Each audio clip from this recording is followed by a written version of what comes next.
Hey there, we're here at MindOverEye in El Segundo, California. They operate a little bit different than other studios we've seen, so I want to give you guys a closer look and see what's going on. Hi, Chris. Hey Sean, how are you? Good, good. Welcome to MindOverEye. Thank you. This is Sean Hooper. He is the Director of Visual Effects here at MindOverEye. Tell me a little bit about this plaque. Yes, that plaque we received from YouTube when we reached our first million subscriber. Currently, we're at 2.7 million and we're growing every day. It's based on the content we create in our original programming department. So tell us about what you guys are doing here. Well, MindOverEye is unique in the fact that we can handle anything from a project from beginning to end. We handle creative through production, through VFX and post, through finishing.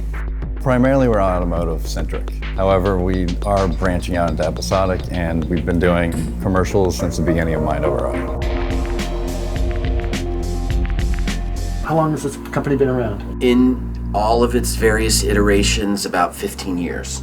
The first version started out of my bedroom. About 3 years ago, I sold the company to 10, the Enthusiast Network.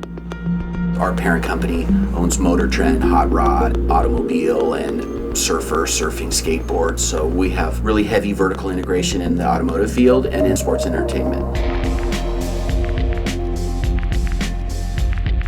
So tell us about some of the projects you guys are doing. I know you guys did something really special with Infinity, right?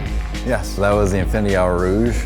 And what the story of the Au Rouge is that inside every Q50S, this beast lurks within. It's kind of funny in the sense that we were stuck with a situation where the car did not exist to shoot. And is that something that you guys did all of the content on that? We did everything from creation to finishing in it.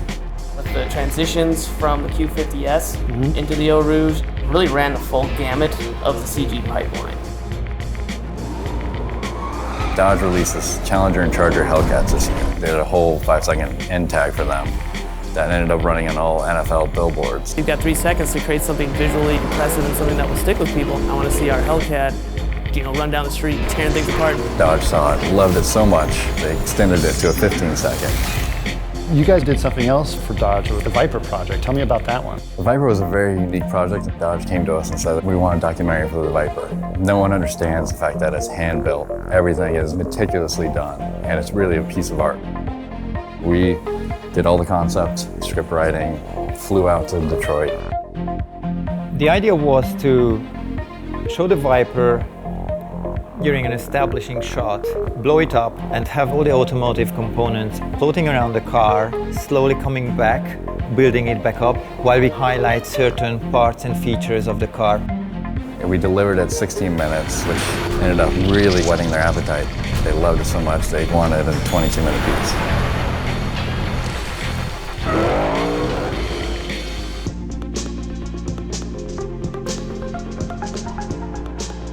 So we have 2 photo coves. We have a full-size auto cove.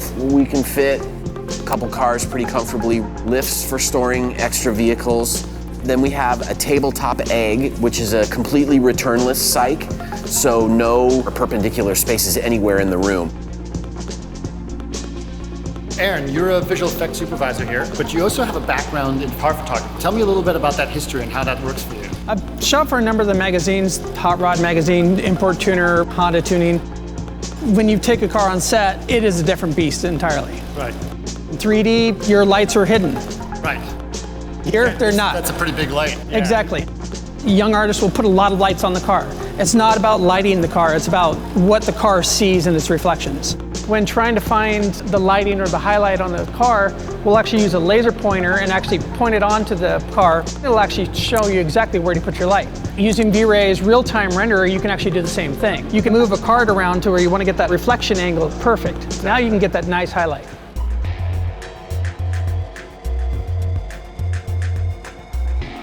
Here, our juniors have practically unparalleled access to real-life examples, being able to do it real-time, real-world first, and then transfer that newly gained knowledge and experience within minutes on the computer. Right. It's amazing. Almost anything mechanical that you see in here, we just have access to. So We you come over and use shoot the it. texture, you actually shoot texture references. Absolutely, yeah, that's some of the best stuff.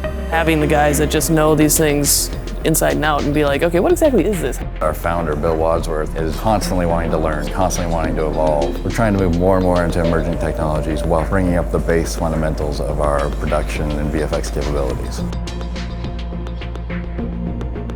when you have the opportunity to set up your own cameras, to set up your own pace and timing and Character design. it's like being in the toy store after closing hours. It's definitely a treat. Being able to have that creativity still and that enthusiasm is priceless. Sean, thanks a lot for having us. It's been a real pleasure, and I really look forward to seeing what you guys are up to next. Well, thank you very much for coming in. Thank you.